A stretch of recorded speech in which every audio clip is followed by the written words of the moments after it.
Good morning. So I welcome you to the first panel. My name is Juliane Wetzel. I'm senior researcher at the Center for Research on Antisemitism at the Technical University in Berlin.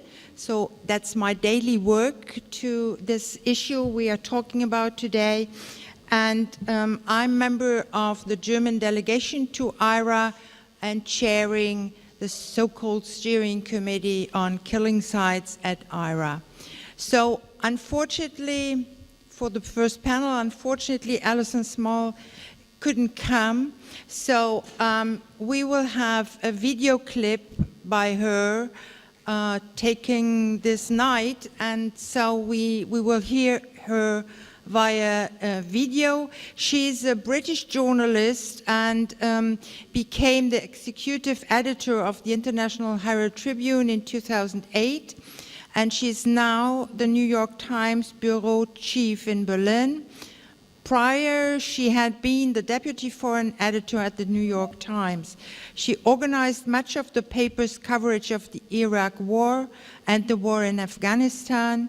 And in her reporting days, she was the Associated Press bureau chief for Eastern Europe, where she covered the rise of Slobodan Milosevic in Serbia and changes in Russia. Smale graduated from the University of Bristol in 1977. Could you please start the video by Alison? And we start with her, and then I will present the other lecturers on the panel.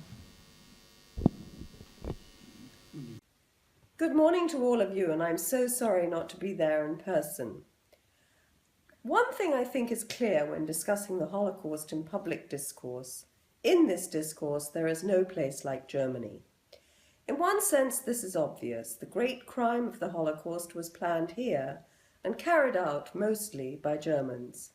And so it follows that 70 years later, the discussion of the Holocaust and the implications of the industrial-sized destruction of millions of lives, overwhelmingly of Jewish lives, is more intense here than elsewhere.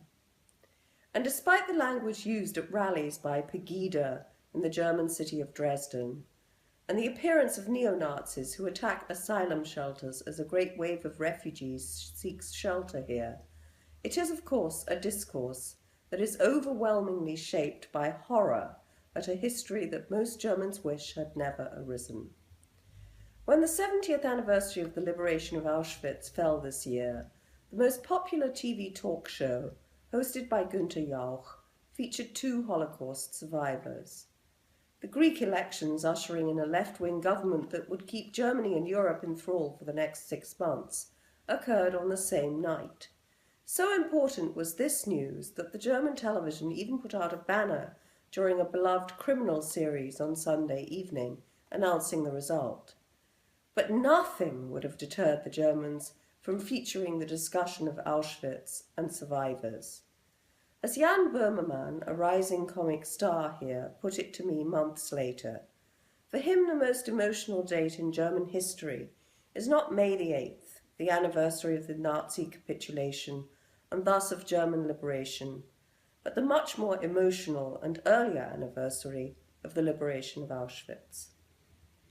I recently attended a weekend conference in Nuremberg devoted to debate of what should be done and what for if the city and the federal government are to spend tens of millions of euros to preserve the Nazi parade grounds and other structures in the gigantic city space bequeathed by the Nazis.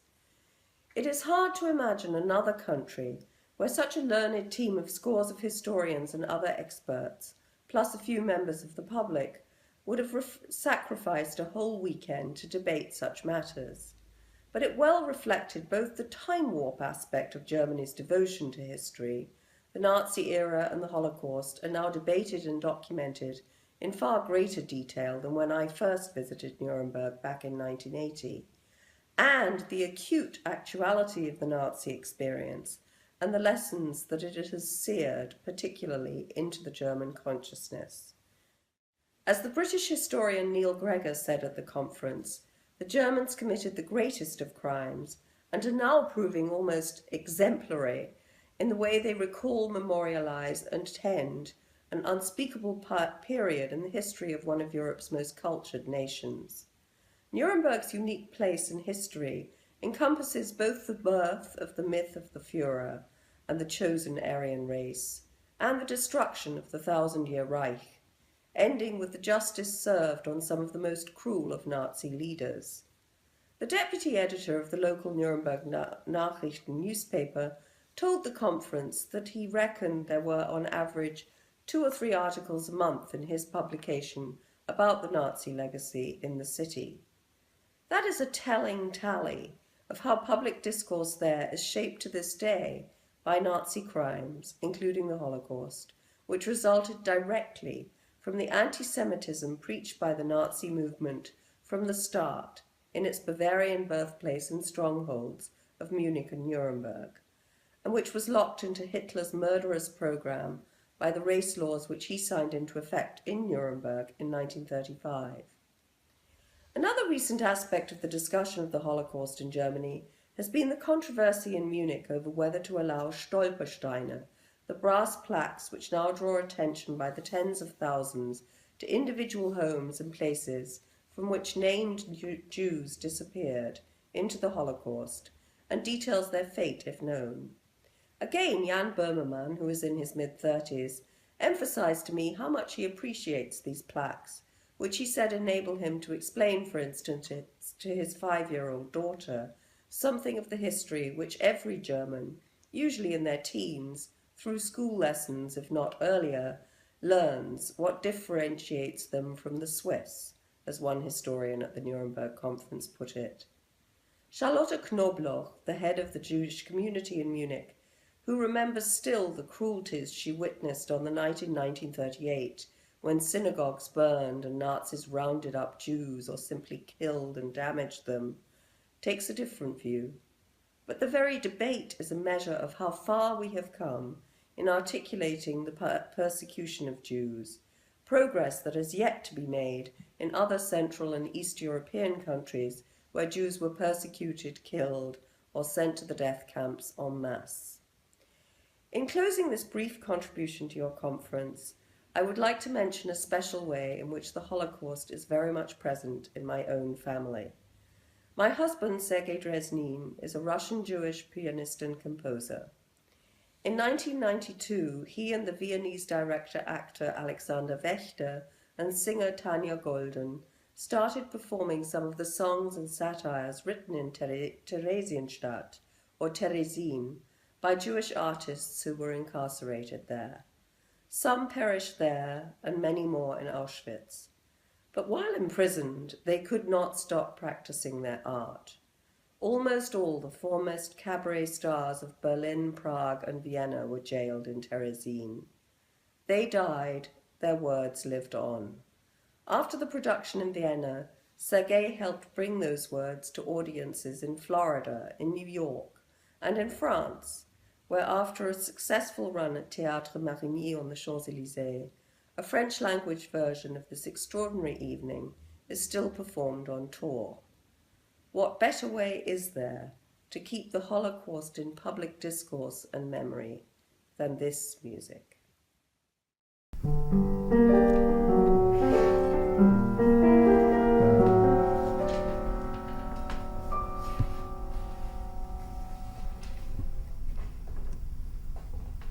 Mon cher enfant, déjà 4 automnes, que tu partis voir comment vivent les hommes. Je te vois sur le quai de la gare à Prague. Je te dis adieu, tu pleures, moi je blague. Tu t'éloignais des yeux, semble me dire, fais tout pour me retenir. Joues-tu encore avec tes soldats de plomb? Je vis dans une caserne sans nom. Les murs sont si hauts qu'ils cachent le ciel, et les traces de sel disparues la veille. Cette étrangère qui va te prendre la main, qui veille sur tes nuits jusqu'au petit jour, je le bénis. tout, de la vie, de l'amour. Tu es si jeune, comment peux-tu comprendre qu'on nous entasse dans de petites chambres? Notre souffrance a pris ses habitudes, corps contre corps, autant de solitude. Mon galopin, fais-tu bien tes devoirs? Qui va t'endormir en chantant le soir? Pense au moment où nous nous reverrons, en espérant que nous nous comprendrons. Tu as sans doute oublié notre langue, le suédois. Je ne peux plus l'apprendre. Dans ce camp où l'on m'a fait infirmière, je berce les enfants contre l'hiver. Dès qu'ils se réveillent au son de ma voix, en chacun d'eux je vois un peu de toi. Toi qui ne liras jamais ce que j'écris, je le poste à tous les vents de nostalgie.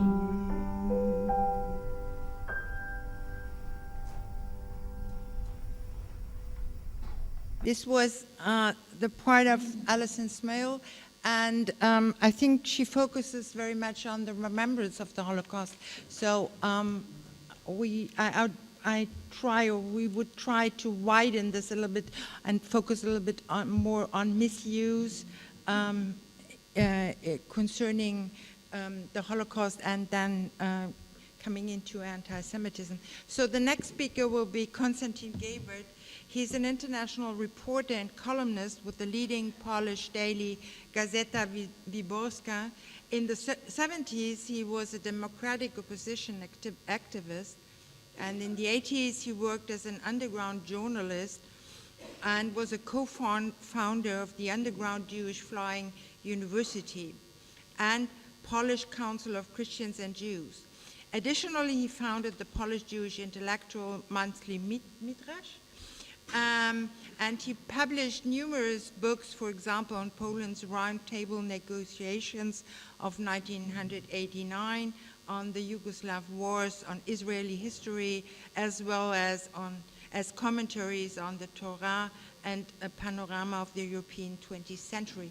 Please, Mr. Gebert, it's your turn. Thank you. Thank you. If you do a Google search of the term Holocaust, you'll come up, as I did this morning, with 47.7 million websites. Sounds impressive, well, until you do a Google search for sex, which brings up 1,660,000,000, and if you think that is huge, do a Google search for money, which produces twice the result. So if anything, it shows that human beings keep their thinking straight and focused. But it's interesting if you redo your Google search, adding to Holocaust, Jews. Now, this would seem redundant, right? The Holocaust is about Jews. However, if you do a Google search on Holocaust and Jews, you end up with 35.1 million websites, almost 1/4 less than if you search for the Holocaust without the Jews. So apparently, there is a segment of Holocaust interest that has nothing to do with Jews, that does not include Jews. This, of course, would be all the other putative Holocausts. The Holocaust of the unborn, which is, in Catholic fundamentalist language, the term for abortion. The Holocaust of the Poles or Hungarians or Ukrainians or Lithuanians or any other Central European nation, referring to the unfortunately all too real sufferings of the different nations of Central Europe during the 20th century, but sufferings which have nothing to do with the Jews. This is strange. Why is it that a term which technically and very specifically is supposed to be connected with the most horrible part of Jewish history, indeed the most horrible part of human history, why should that term be extended to anybody else? What is the benefit of that? Why would people want to have their own Holocaust?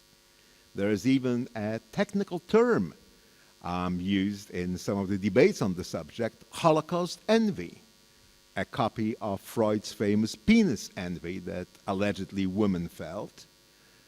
The sense of the Freudian term is debatable. Holocaust envy clearly is much more rooted in reality. We see this. We have very famous text in an Egyptian newspaper which said that first, the Holocaust did not happen, and second, this is unfortunate, it should, as the Jews deserve it. But thirdly, there is a real Holocaust happening now, and it is affecting the Palestinians. And this enables us to focus somewhat more clearly on this surprising term of Holocaust envy. The Holocaust here clearly represents a suffering that is recognized. And once we think of it in those terms, we realize the Jews paradoxically have been successful in having their memory of their suffering recognized as the universal memory. The world remembers the Shoah. I prefer the term Shoah to the term Holocaust. The world remembers the Shoah the way the Jews remember the Shoah. This is a stunning success. No other group of genocide victims has been able to achieve this success. The Armenians are still having problems, having the descendants of the perpetrators recognize that there was a genocide. If you would do a street poll on any Western European campus even, and ask in Rwanda, was it Tutsi killing Hutu or Hutu killing Tutsi, and does it matter? The answers would, in all probability, be disastrous. Jewish suffering has been recognized and accepted in its narrative as the universal suffering. Everybody agrees the epitome of suffering was the Shoah. Therefore, anybody who has suffered wants to have his or her suffering recognized as a Shoah. Not the Shoah, this we might possibly leave to the Jews, but a Shoah.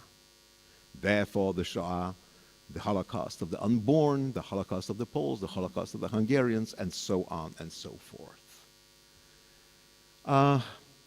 There is a price to this quote-unquote success.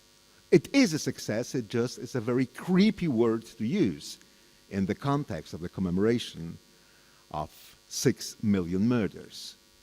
The price to pay for this success is, since the history of our suffering has become the universal history, our narrative, the universal narrative, it is no longer ours. We no longer control it. We are, in a paradoxical and very deep sense, no longer relevant to the story. It is most clearly seen in the way the Shoah is being represented in popular culture. Films like Schindler's List, that has been mentioned here today already, The Pianist, Polish directors Agnieszka Holland's In Darkness, a recent film on the Shoah, all have in common one fundamental feature. The characters in the film happen to be Jewish.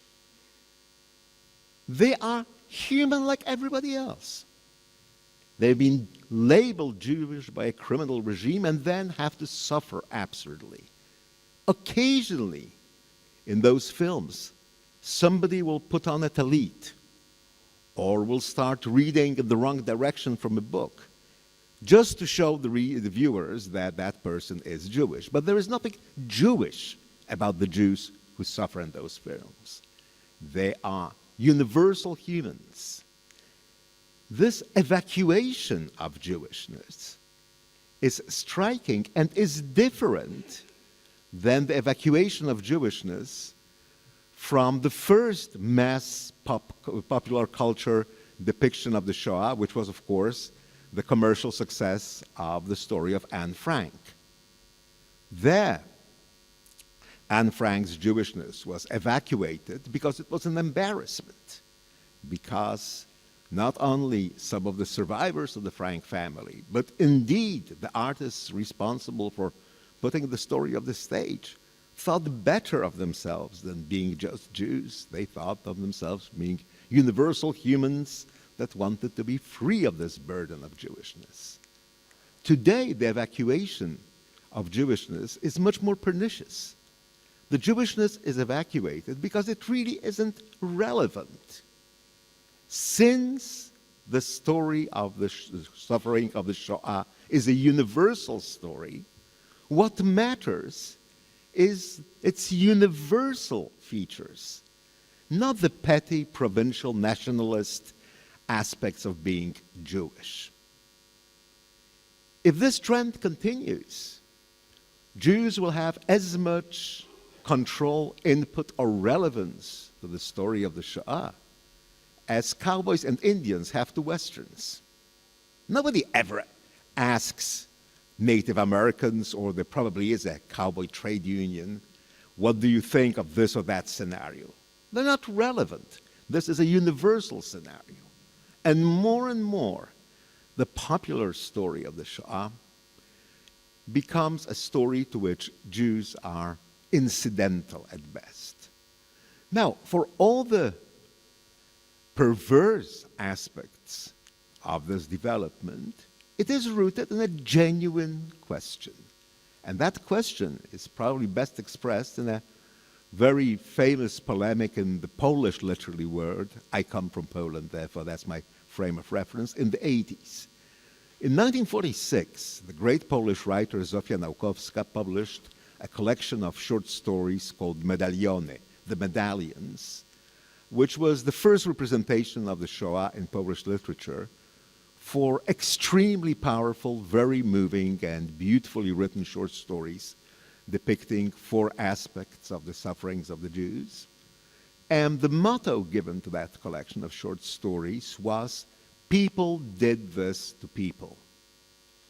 The thrust of Naukowska's message was humanistic and powerful. She said, this concerns us all. This was not something that Germans did to Jews, and therefore something that the Poles could consider as not relevant to them. People did this to people. This matters to all of us. However, in the 80s, the great Polish Jewish writer Henryk Grinberg wrote a powerful polemic with Naukowska and said, no, people did this to Jews. If you forget that the Jews were the victims of this, you forget the most essential part of the story. You rank yourself among the perpetrators. Now that would seem a weird take to take on the Shoah. Naukowska was offering Jews universal human citizenship. She accepted, indeed promoted the idea that we were just a sample of suffering humanity, confirming us as humans finally, after the most powerful attempt in history to deny us this character. Yes, I am concluding. Okay. Grinberg refused this accolade and said, no, it is about Jews. People did this to Jews. Don't you dare forget that. I think that at the point where we are at, among the very many different manipulations and distortions of the Shoah, and just by opening every day's paper, we can see how rich they are and how surprising. here in Hungary, we do not have to dwell on the grotesque distortion of the story of the Shoah in official history, in stages erected, and in articles written. Unfortunately, recent declarations by Prime Minister Netanyahu, in which he maintained that the Shoah was never on Hitler's mind. It took the Mufti of Jerusalem to inspire him to that, shows us that there are no limits to manipulation of historical truth. But these are relatively easy to detect as manipulations, distortions, and falsehoods, and to be done with. The universalization of the story of the Shoah, the idea that people did this to people, and that the Jewishness of the victims was incidental, is, I believe, much more pernicious. At the end of the day, if this version continues, we will have once again been proven expendable, just a hiccup of history in a greater story of human suffering to which the Jews are hardly relevant, if at all. Thank you.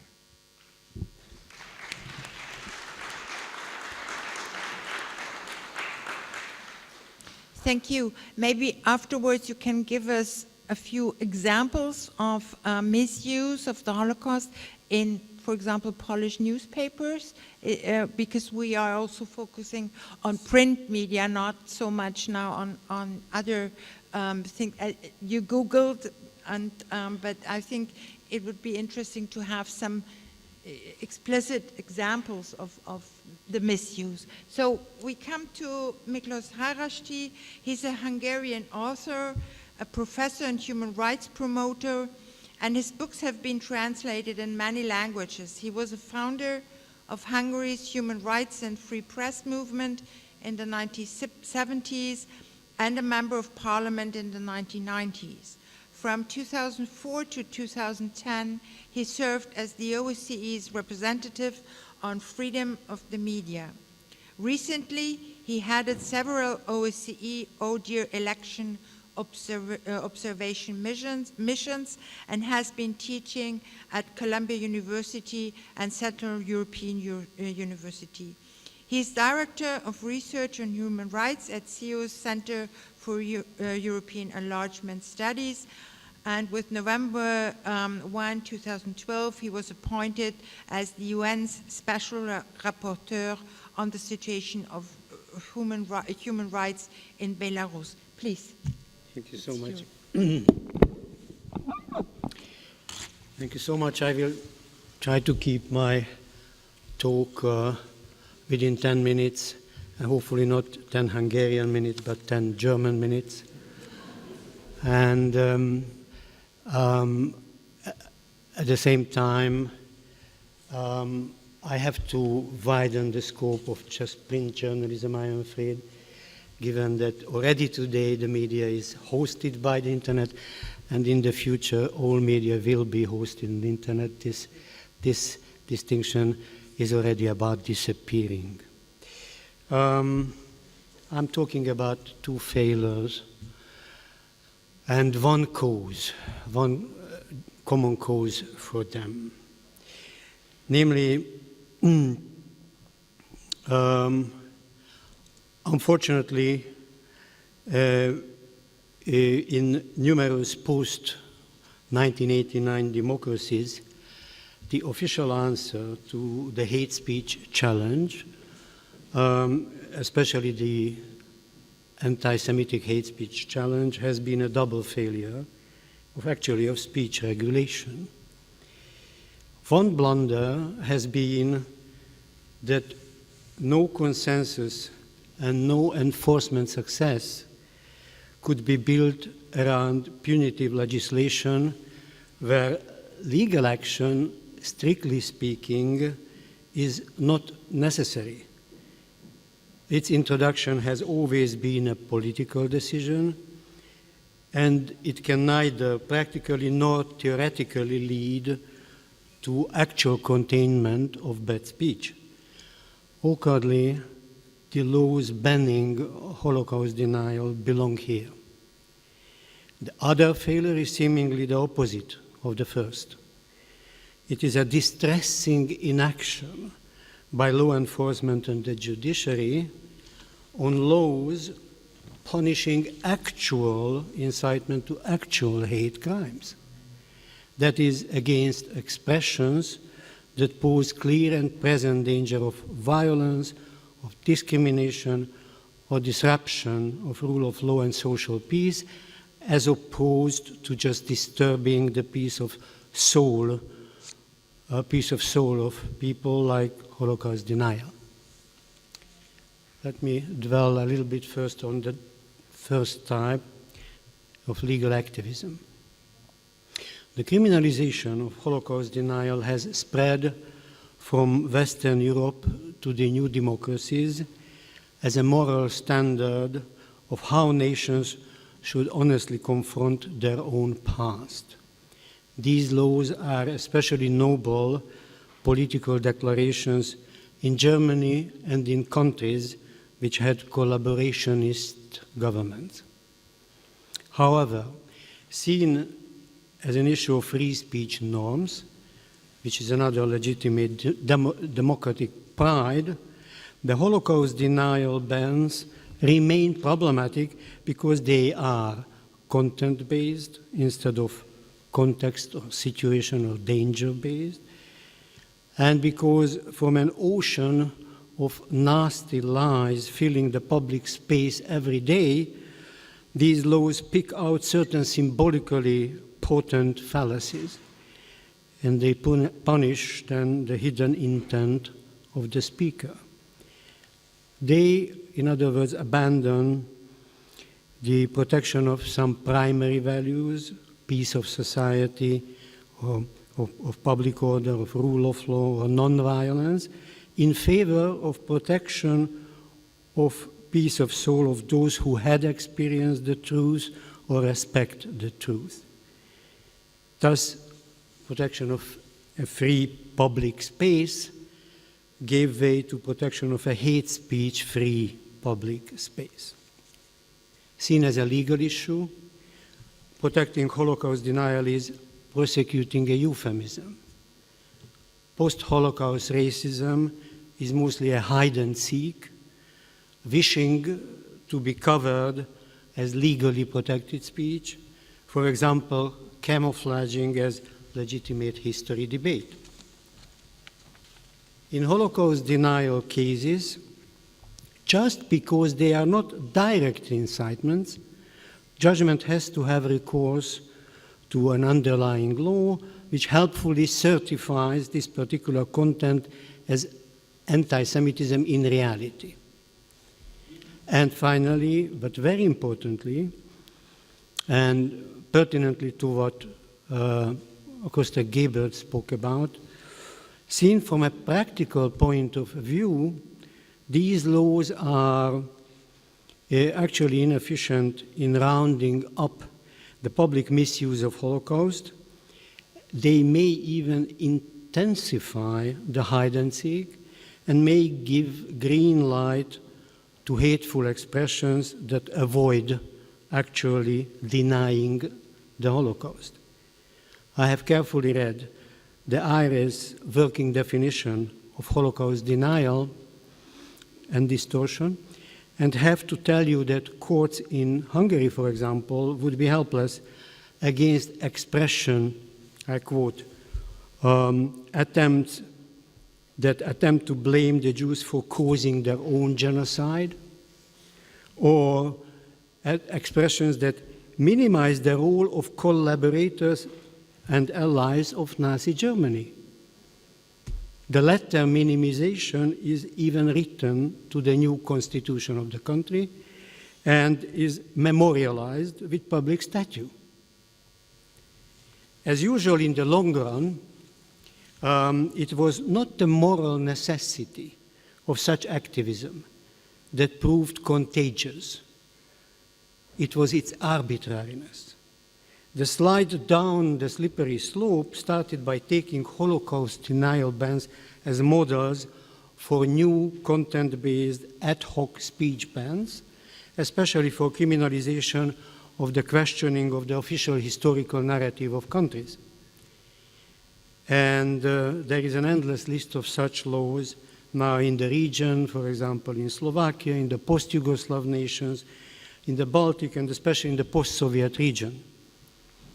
So the very construct of the Holocaust denial laws is somewhat responsible for what Gebert spoke about, the relativist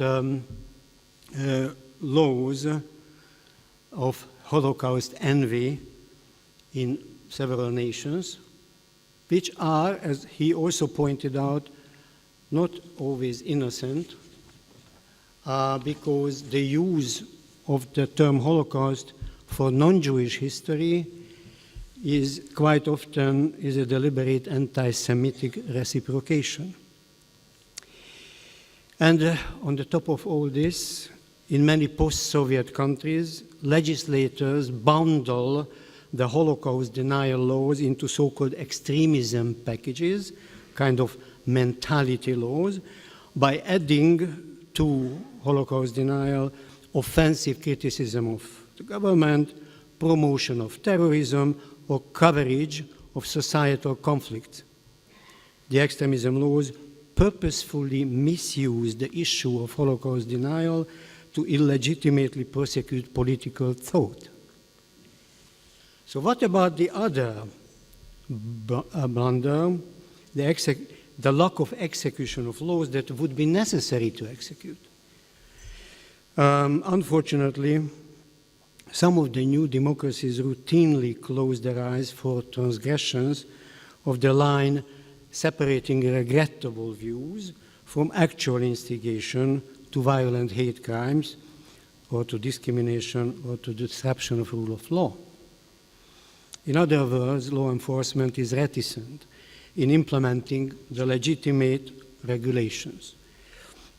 Dangerous speech and sometimes even genocidal speech are rampant in right-wing newspaper commentaries in times of heated political or ethnic conflict, and they generally go unpunished, or often go unpunished. As I know Juliane will ask for examples, I cannot help but serving a Hungarian out of the many.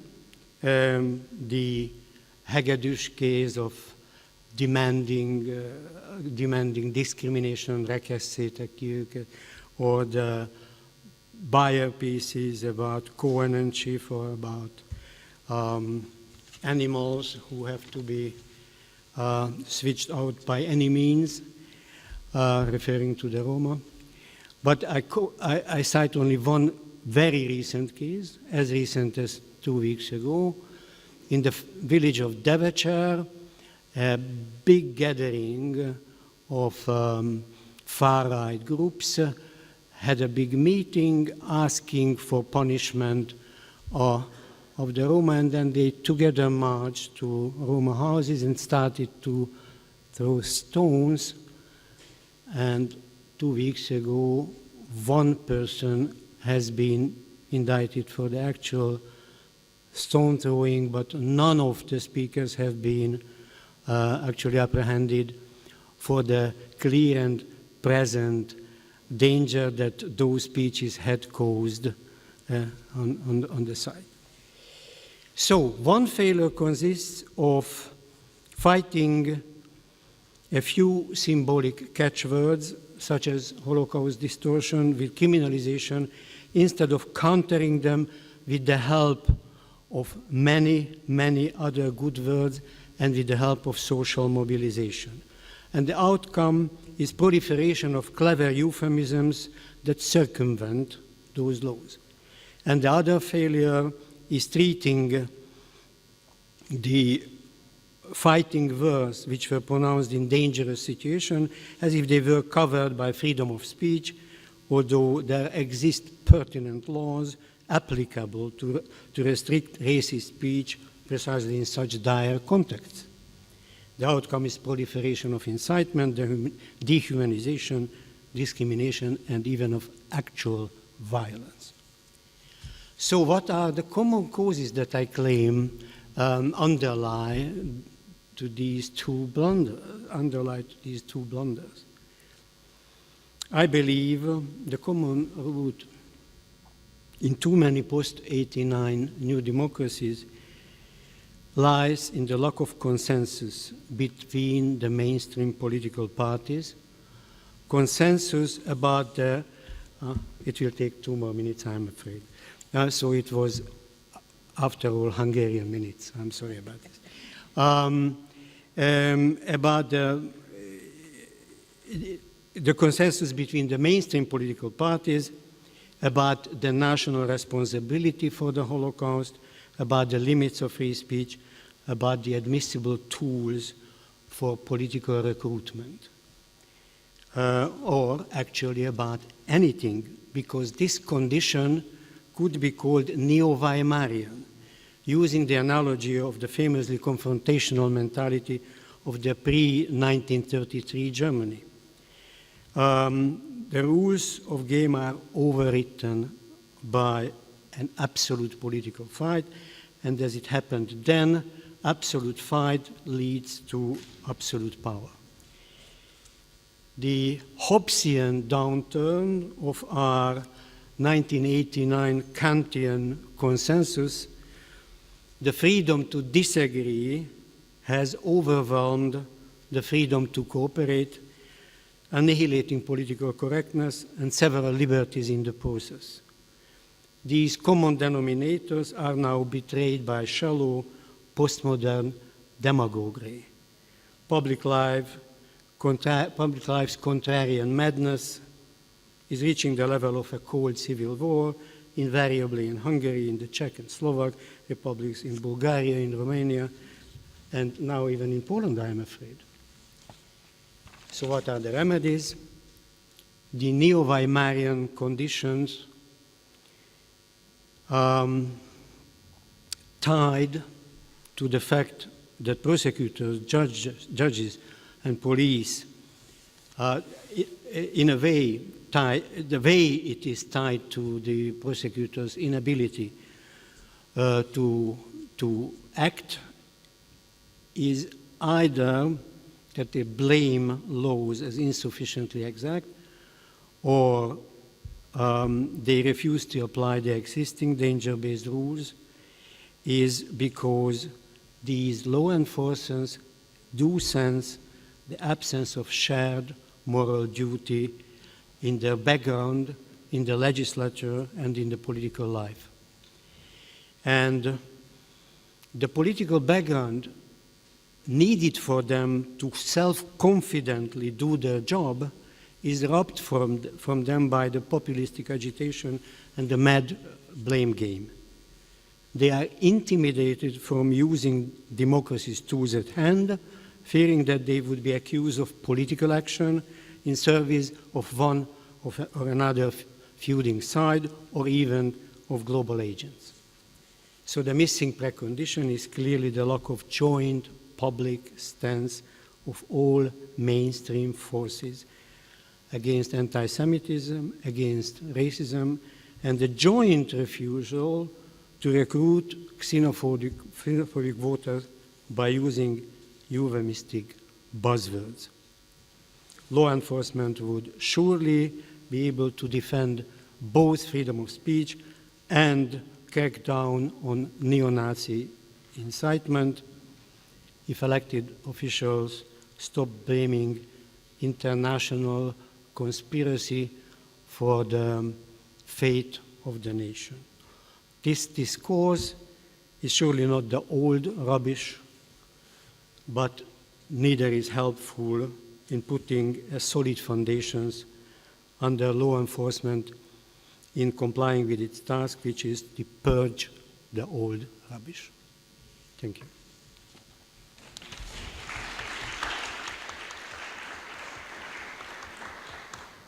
Thank you. I see we ran a little bit out of time, but I think your recommendation was also to force law enforcement. But I think that there's another point maybe we could have a short discussion about, that is examples, and also the point that we have to do in print media and the print media, if it goes via the web, it's still the print media, let's say, of quality press. And I'm not talking about right extremist newspapers or such things, but of quality press. And there are sometimes these subtle forms of anti-Semitism, of Holocaust trivialization, and I think that that's beyond any law approach. It's more on these subtle forms, and it's how, for example, this case you mentioned about the Roma was tackled in quality press. Was there a criticism? And I think that that's interesting. That has not so much to do with anti-Semitism, but with discrimination of the Roma minority. But I think that that's the point, that these subtle forms which came out in, or which come out in quality press. Well, as I mentioned or complained, the evaluation of such events is falling apart by political sides. That's what the neo-Weimarian condition is about. The remedy would be that the consensus that I demanded from mainstream political parties should be translated, in talking about the press, into jointly shared self-regulation principles. And it is easy and actually quite classical in the edifice of journalistic ethics in the print press. It is more difficult in the web. And it is very clear that that's the remedy only in the web. There should emerge websites that volunteer to have self-regulation. They even should label themselves as self-regulatory, the way newspapers who are participating in a nationwide self-regulation or have ombudspeople of their own label themselves. And that would be a signal of shared moral responsibility in the press. Yes. Well, we had a very interesting example just very recently. Historian Jan Gross, the author of Neighbors, Fear, some of you might have probably run across his books, who is the leading historian exposing Polish participation in the genocide of the Jews, published a column recently criticizing Poland on its callous indifference to the fate of refugees, and saying that this is because the Poles have never really made the moral accounting of their behavior during World War II. For example, they never accepted the fact that more Jews were killed by Poles during the wars than Germans were. This generated a huge wave of outrage across the country, including, as Milklós pointed out, the quality press, which said that such an allegation is outrageous. This did not happen. Now, the interesting thing is that it almost probably is true. That is, that Poles killed more Jews than they killed Germans. And certainly Polish public opinion absolutely refuses to recognize the fact.